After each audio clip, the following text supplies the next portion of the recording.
Anal fisher নিয়ন্ত্রণ করার ক্ষেত্রে বা ভালো হবার ক্ষেত্রে লাইফস্টাইল মডিফিকেশন অনেক বেশি গুরুত্বপূর্ণ।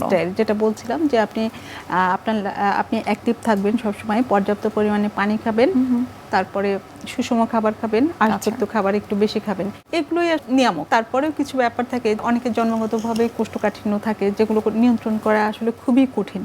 সেসব ক্ষেত্রে আমাদের ওষুধের সাহায্য নিতে হয়। আচ্ছা, আবার কিছু কিছু ক্ষেত্রে দেখা যাচ্ছে বাচ্চাদের ক্ষেত্রে অ্যানাল ফিশার হয়। এটা তো আসলে খুবই বাবা মার জন্য খুব কষ্টকর একটা ব্যাপার। বাচ্চার চাইতেও বেশি বাবা মা আসলে ইমোশনাল হয়ে পড়েন।